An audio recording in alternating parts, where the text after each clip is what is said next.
জল্পনায় বেশ কয়েকটা নাম রয়েছে। ব্যারাকপুর কেন্দ্র নিয়ে চর্চা রয়েছে, কলকাতা উত্তর দক্ষিণ সেখানে প্রার্থী কে হবে সেটা নিয়ে যেরকম জল্পনা রয়েছে, একই রকমভাবে মেদিনীপুর কেন্দ্রে সম্ভবত প্রার্থী বদলও হতে পারে।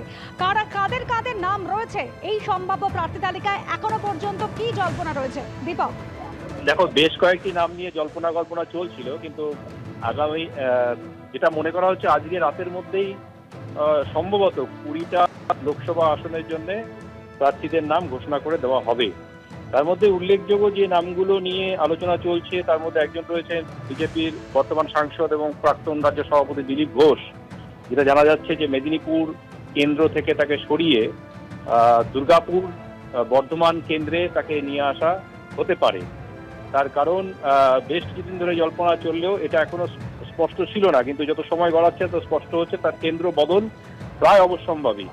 এবং মেদিনীপুর, তিনি যে কেন্দ্র থেকে সরে যাচ্ছেন সেই মেদিনীপুর কেন্দ্রে সম্ভবত অগ্নিমিত্রা পালকে দাঁড় করানো হতে পারে। যেটা বিজেপি সূত্রে জানা যাচ্ছে যে আজকে রাত 8টার মধ্যে ঘোষণা হয়ে যেতে পারে, সব জল্পনা কল্পনা অবসান হয়ে যাবে। আরেকটি বিষয় সেটা হচ্ছে বসিরহাটে ভারতী ঘোষকে প্রার্থী করা হতে পারে।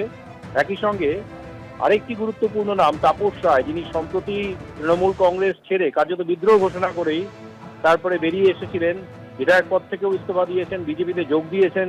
তাকে কলকাতা উত্তরের প্রার্থী করা হতে পারে বলে খবর পাওয়া যাচ্ছে, সেই সম্ভাবনা উজ্জ্বল। এবং আরেকটি গুরুত্বপূর্ণ কেন্দ্র হচ্ছে ব্যারাকপুর, যেখানে অর্জুন সিং তৃণমূল ছেড়ে বিজেপিতে এলেন, দিল্লিতে গিয়ে কেন্দ্রীয় নেতৃত্বের সঙ্গে কথা বললেন। তারপর শোনা গেল যে কেন্দ্রীয় নেতৃত্ব তাকে নিশ্চিত করেছেন যে তার আসনে তিনি দাঁড়াতে পারবেন। তো অর্জুন সিং ব্যারাকপুরে দাঁড়াচ্ছেন বলে খবর পাওয়া যাচ্ছে। আরেকটি গুরুত্বপূর্ণ কেন্দ্র হচ্ছে তমলুক, যেটা আমরা অনেকদিন আগে থেকে খবর পেয়েছিলাম যে অভিজিৎ গঙ্গোপাধ্যায়, অবসরপ্রাপ্ত প্রাক্তন বিচারপতি অভিজিৎ গঙ্গোপাধ্যায়, তিনি তমলুক থেকে দাঁড়াচ্ছেন বলে দলীয় সূত্রে খবর পাওয়া যাচ্ছে।